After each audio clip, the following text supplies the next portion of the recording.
Hepinize merhaba arkadaşlar. Bugün CapCut'tan patlama ses efektlerini nasıl çıkartacağınızı göstereceğim.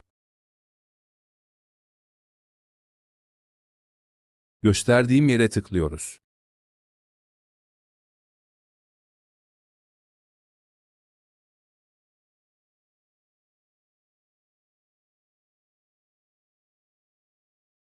Buradan bölümüne giriyoruz.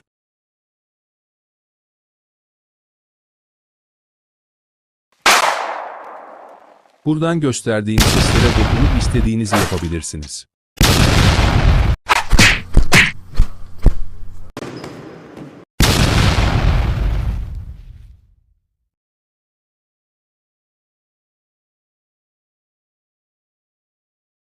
Hadi görüşürüz.